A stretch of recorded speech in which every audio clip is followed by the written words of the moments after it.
എല്ലാവർക്കും ശ്രീജാസ് ഫുഡ്സിലെ പുതിയൊരു വീഡിയോയിലേക്ക് സ്വാഗതം. ഇന്ന് ഞാൻ വന്നിട്ടുള്ളത് വിഷു സ്പെഷ്യൽ പായസത്തിൻ്റെ റെസിപ്പിയാണ്. ചെറുപയർ പരിപ്പ് കൊണ്ടാണ് ഈ പായസം തയ്യാറാക്കിയെടുക്കുന്നത്.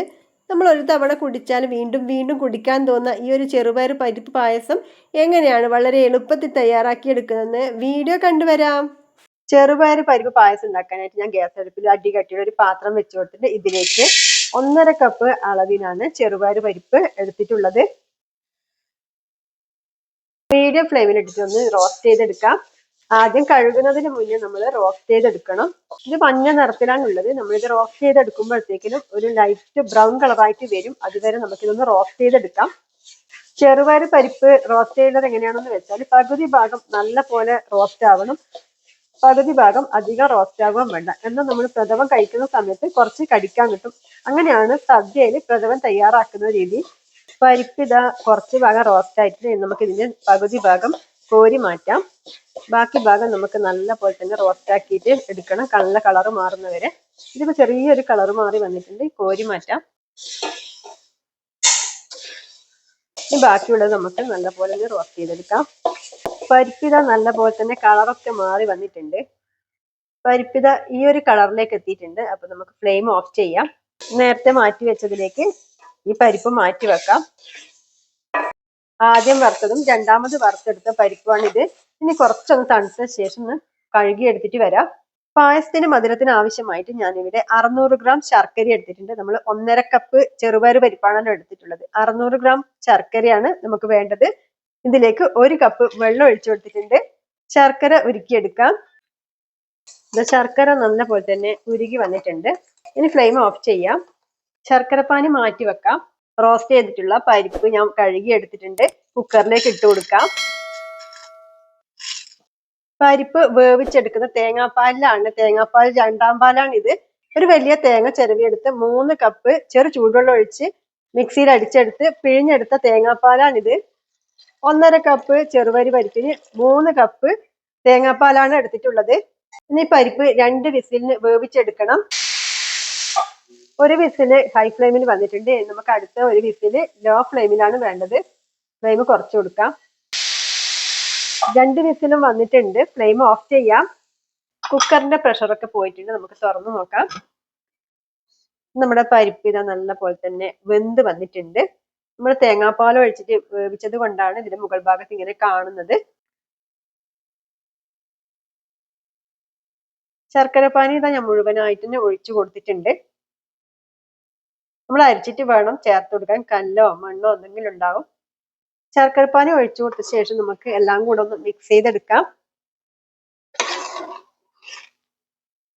ഇനി ശർക്കരപ്പാനി കിടന്നിട്ട് പരിപ്പ് ഒന്നുകൂടി ഒന്ന് വെന്ത് വരട്ടെ. ശർക്കരപ്പാനി ചേർത്ത ശേഷം ഇത് നന്നായിട്ട് തിളച്ച് വന്നിട്ടുണ്ട്. 1/2 ടീസ്പൂണ് നെയ്യ് ചേർത്ത് കൊടുക്കാം. ഈ സമയത്ത് നെയ്യ് ചേർത്ത് കൊടുക്കുമ്പോൾ നമ്മുടെ പായസത്തിന് നല്ല രുചിയാണ്. ഒരു നുള്ളു ഉപ്പ് കൂടി ചേർക്കുന്നുണ്ട്. നമ്മൾ എന്ത് മധുരം ഉണ്ടാക്കുമ്പോഴും കുറച്ച് ഉപ്പ് ചേർക്കുമല്ലോ, മധുരമൊക്കെ ഒന്ന് ബാലൻസ് ആകാൻ വേണ്ടിയിട്ട് ഉപ്പ് കൂടി ചേർത്ത ശേഷം ഒന്ന് ഇളക്കി കൊടുക്കാം.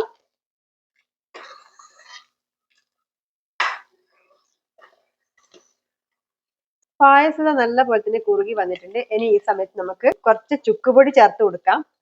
പിന്നെ ചേർത്ത് കൊടുക്കുന്നത് ഒരു 6 ഏലക്ക പഞ്ചസാര കൂടി ചേർത്ത് പൊടിച്ചതാണ്. അതുകൂടി ചേർത്ത് കൊടുക്കാം. നിങ്ങൾക്ക് ഇതിന്റെ കൂടെ വേണമെങ്കിൽ ജീരകം പൊടിച്ചത് കൂടി ചേർത്ത് കൊടുക്കാം. ഞാൻ ഇത് രണ്ടുമാണ് ചേർത്ത് കൊടുക്കുന്നത്. ഈ പൊടികൾ ചേർത്ത ശേഷം ഒന്ന് തിളച്ച് വരട്ടെ.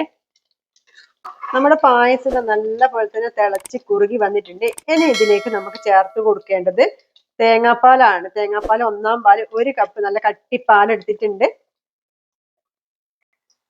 അതുകൂടി ചേർത്ത് കൊടുക്കാം. തേങ്ങാപ്പാൽ ചേർത്ത് കഴിഞ്ഞ ശേഷം നമുക്ക് ഫ്ലെയിം ഓഫ് ചെയ്യാം. ഒട്ടും തന്നെ തിളക്കാൻ അനുവദിക്കരുത്. നന്നായിട്ടൊന്ന് മിക്സ് ചെയ്തെടുക്കാം.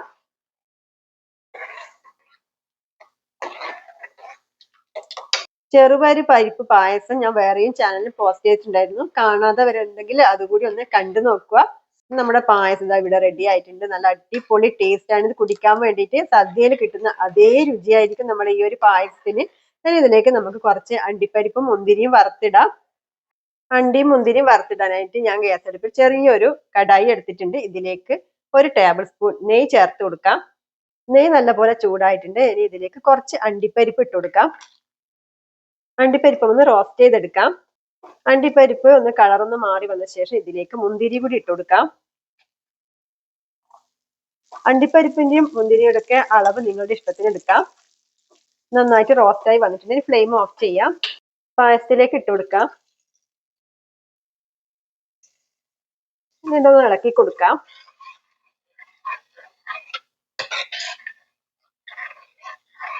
പായസത കറക്റ്റ് പാകത്തിലായിട്ടുണ്ട്. നമുക്കിതിനെ ഒരു പാത്രത്തിലേക്ക് മാറ്റാം. പായസം ചെറിയൊരു ഉരുളിയിലേക്ക് മാറ്റുന്നുണ്ട്. വളരെ എളുപ്പമാണ് ഈ പ്രഥമൻ ഉണ്ടാക്കാൻ വേണ്ടിയിട്ട്. പ്രത്യേകിച്ച് കുക്കറിൽ കൂടി ഉണ്ടാക്കുമ്പോൾ എളുപ്പത്തിലാവും. അപ്പോൾ ഇത് എല്ലാവർക്കും ഇഷ്ടപ്പെട്ടെന്ന് കരുതുന്നു. ഈ പായസം ഉണ്ടാക്കുന്ന വീഡിയോ ഇഷ്ടപ്പെട്ടാൽ ലൈക്ക് ചെയ്യുക. അതുപോലെ തന്നെ ഇതുവരെയായിട്ടും ചാനൽ സബ്സ്ക്രൈബ് ചെയ്യാതെ കാണുന്ന കൂട്ടുകാരാണെങ്കിൽ ഒന്ന് ചാനൽ സബ്സ്ക്രൈബ് ചെയ്ത് സപ്പോർട്ട് ചെയ്യുക. സബ്സ്ക്രൈബ് ചെയ്ത് കഴിഞ്ഞാൽ അവിടെ ഒരു ഓൾ എന്ന ഓപ്ഷനും കൂടി വരും. അതിലും കൂടി ഒന്ന് എനേബിൾ ചെയ്ത് കൊടുത്താൽ മാത്രമേ അപ്ലോഡ് ചെയ്യുന്ന സമയത്ത് പുതിയ വീഡിയോസ് നിങ്ങൾക്ക് നോട്ടിഫിക്കേഷൻ ആയിട്ട് കിട്ടുള്ളൂ. ഇനി പുതിയ നല്ല റെസിപ്പി ആയിട്ട് കാണുന്നവരെ നന്ദി, നമസ്കാരം.